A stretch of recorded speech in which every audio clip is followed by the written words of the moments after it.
नाटी दुल्हन। मयंक की बीवी नेहा की हाइट बहुत ही कम थी। वो इतनी नाटी थी कि लोग उसका कई बार मजाक बना देते। अरे नेहा, तेरे लिए तो मुझे किचन में टेबल रखना पड़ेगा।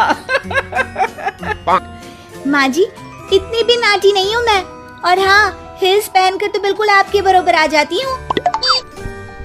अरे तेरे पापा ने महंगी कार का लालच दे दिया, वरना तो मेरे बेटे के लिए लंबी लंबी लड़कियों की लाइन लगी थी। क्या बताऊं तुझे, कटरीना फैल थी उनके सामने। पर माँ जी, आपका मयंक भी तो हाइट में कौन सा अभिषेक बच्चन की तरह है जो कटरीना मिल जाती। वैसे भी मेरी और इनकी जोड़ी तो राम सीता की जोड़ी है, राम सीता की। एक दिन सभी खाना खा रहे होते हैं, तभी माँ, दाल बहुत अच्छी बनी है, जरा और देना। रुको जी, मैं लेकर आती हूँ, किचन में है, वैसे भी मैं खड़ी ही हूँ। ये सुनकर सास हंसने लगती है। तुम खड़ी हो या बैठी, एक जैसी लगती हो। बस कीजिए जी, अभी हिल्स नहीं पहनी है, वैसे भी हिल्स पहनती हूँ तो आपके बराबर ही लगती हूँ। एक दिन नेहा सब्जी लेने बाहर निकलती है तो पड़ोसन कहती है, अरे देखो देखो कितनी नाटी है, मयंक तो दिखने में अच्छा है, हाइट भी ठीक ठाक है, फिर क्या जरूरत थी ऐसी नाटी बहू लाने की। दहेज बहन, दहेज, अंधे हो गए थे पैसों के पीछे, अब करे जगह साई। दोनों की बात नेहा सुन लेती है और उसे बहुत गुस्सा आ जाता है। आंटी जी, एक बात बताओ, मेरे पापा के पास पैसे हैं, उनको अच्छी लड़की की तलाश थी, ये पसंद आए और शादी हो गई, इसमें मेरा क्या कसूर है जो आप लोग मुझे सुना रही हैं? अरे नहीं नहीं नेहा, हम तो तेरी सास की बात कर रहे थे कि कितनी लालची औरत है। देखिए, वो लालची नहीं है, हाँ, उनकी कुछ शौक है जो वो अपने बेटे से पूरा करवाना चाहती है, और देखा जाए तो उसमें उनकी गलती भी क्या है भला। अगर इन्होंने मुझसे शादी की है तो जरूर कुछ न कुछ तो अच्छाई नजर आई होगी ना। और अब ना तो मैं आपकी बहू हूँ और ना ही आपके रिश्तेदारों को मुझसे मिलना है, फिर ये बात समझ नहीं आई कि आप इतना परेशान क्यों हो रही हैं। ये बोलकर नेहा वहाँ से निकल जाती है।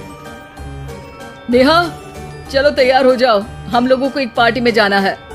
नेहा तैयार होकर पार्टी में जाती है, जहाँ मयंक का दोस्त उससे कहता है, अरे मयंक, तू लकी है यार, तेरी बीवी की हाइट इतनी कम है कि तुझे बच्चे की जरूरत ही नहीं है, भाभी ही बच्ची जैसी है। और मयंक, मेरी बीवी इतनी कम हाइट की हो ना तो मैं तो घर से बाहर ही ना निकलूं, कहीं फुदक कर चली गई तो लेने के देने पड़ जाएंगे। सभी नेहा पर हंसने लगते हैं। तभी पार्टी की जगह पर आग लग जाती है। अरे भागो यहाँ से, जल्दी करो, निकलो यहाँ से। अरे लेकिन बाहर के दरवाजे पर ही आग है, अब कैसे बाहर निकलेंगे, कोई रास्ता भी नहीं है। अरे रास्ता है ना, अगर कोई इस खिड़की से बाहर निकलकर अगर सामने के दरवाजे में आग को बुझा दे तो सब निकल सकते हैं। तभी नेहा उस छोटे से जरोखे से बाहर निकलकर आग को बुझा देती है। अरे वाह, भाभी जी ने तो आज हम सबको बचा लिया। वाह भाई वाह, बीवी हो तो ऐसी, अपने पति ही नहीं बल्कि यहाँ मौजूद सभी की जान बचा ली है इसने। भाई मयंक, माफ कर देना, तेरी बीवी तो सच में कमाल है। मुझे ये बात पता है और मुझे मेरी बीवी पर गर्व है। नेहा मुस्कुराकर अपने पति की तरफ देखती है। कुछ दिनों बाद जब नेहा और उसकी सास मार्केट जाती है, वहाँ पर, अरे भैया, ये कपड़ा तो देना, कितने का पड़ेगा? माता जी, ये तो बहुत महंगा कपड़ा है, लेकिन अब बस सिर्फ 2 मीटर ही बचा है, मेरे तो किसी काम का है नहीं ये टुकड़ा, तो आप 100 रुपया ही दे दीजिए। अरे भैया, तो मैं क्या करूंगी इस टुकड़े का, लेकिन वैसे है बड़ा ही सुंदर। तभी नेहा बोल पड़ती है, इसमें तो मेरी पूरी ड्रेस बन जाएगी। ये कहकर वो कपड़ा ले लेती है।